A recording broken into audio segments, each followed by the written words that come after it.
ప్రేక్షకులందరికీ నమస్కారం. 2025 సంవత్సరం ఏప్రిల్ 6వ తేదీ నుండి ఏప్రిల్ 12వ తేదీ వరకు గల వార ఫలాలలో మకర రాశి వారికి ఎలా ఉండబోతుంది, అలాగే రాశి వారు చేయవలసిన పరిహారాలు ఏమిటో తెలుసుకోబోయే ముందు మీరు ఏవైనా సమస్యలతో బాధపడుతున్నట్లయితే వాటి పరిష్కారం కోసం మీరు స్క్రీన్ మీద కనిపిస్తున్న మా గురువు గారి నెంబర్కి కాల్ చేసి మీ సమస్యలకు తగిన పరిష్కారం పొందండి. ఖచ్చితంగా మీ సమస్య పరిష్కారం అవుతుంది. అలాగే మీరు మొదటిసారి మా ఛానల్ని చూస్తున్నట్లయితే వెంటనే సబ్స్క్రైబ్ చేసుకోండి. ఇక పూర్తి వివరాల్లోకి వెళ్తే మకర రాశి వారికి ఈ వారం కేతువు 9వ ఇంట్లో ఉండడం వలన మీ గతంలోని అనేక నిర్ణయాలు మీకు మానసిక ఇబ్బందులను మరియు గృహ బాధలను తొలగిస్తాయి. కావున చాలా ఆచితూచి నిర్ణయాలు తీసుకోండి. ఇంకా చంద్రుడి రాశితో పోలిస్తే బృహస్పతి 5వ ఇంట్లో ఉండడం వలన ఈ వారం మీ ఆదాయం ఎంత వేగంగా పెరుగుతుందో అంత వేగంగానే ఖర్చు అవుతుంది. కావున జాగ్రత్తగా ఉండాలి. డబ్బును చాలా జాగ్రత్తగా వాడాలని సలహా. ముఖ్యంగా ఈ వారం ప్రారంభం ముఖ్యంగా శుభప్రదంగా ఉంటుంది. ఈ వారం మీ ఆనందం మరియు ఉత్సాహంతో కూడిన కొత్త అవకాశాలను చూస్తారు. ప్రభుత్వ ఉద్యోగులు చేసేవారికి గౌరవం పెరుగుతుంది. మీరు సాంప్రదాయేతర వ్యాపారంలో విజయం సాధిస్తారు. బుద్ధిమంతులలో మీ ఆధిపత్యం పెరుగుతుంది. ప్రజలు మీ మతపరమైన అభిప్రాయాలకు చాలా ప్రాధాన్యత ఇస్తారు. కొత్త ఇల్లు కొనే అవకాశాలు ఎక్కువగా ఉన్నది.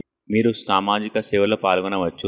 మీరు కళ మరియు పోటీ మొదలైన వాటిలో విజయం పొందవచ్చు. ముఖ్యంగా ఈ వారం కండరాల దృఢత్వం వంటి సమస్యలు వచ్చే అవకాశం ఉంది. ఎవరికి ఆయాచిత సలహా ఇవ్వకండి. అలాగే మీ వ్యాపారం చేస్తున్నట్లయితే మీ యొక్క పార్ట్నర్పై చాలా శ్రద్ధ వహించాలి, లేదంటే మోసం జరిగే అవకాశం ఉంది. అలాగే పనికిరాని పనుల్లో ఈ సమయాన్ని ఈ వారం వృధా చేయకండి. ఇక మకర రాశి వారు ఈ వారం చేయవలసిన పరిహారాన్ని కనుక చూసినట్లయితే శనివారం రోజున వికలాంగులకు ఆహార దానం చేయండి. మంచి శుభ ఫలితాలను పొందుతారు. అలాగే ఈ వారం మకర రాశి వారికి అనుకూల తేదీలు కనుక చూసినట్లయితే వీరికి 7వ తేదీ చాలా మంచి రోజు. ఈ తేదీలో ఏ పని ప్రారంభించినా సరే మంచిది. ఈ వీడియోని లైక్ చేయండి, షేర్ చేయండి. మరియు ఏమైనా సమస్యలతో బాధపడుతున్నట్లయితే వాటి పరిష్కారం కోసం మా గురువుగారి నెంబర్కి కాల్ చేసి మీ సమస్యలకు తగిన పరిష్కారం పొందండి. ఖచ్చితంగా మీ సమస్య పరిష్కారం అవుతుంది.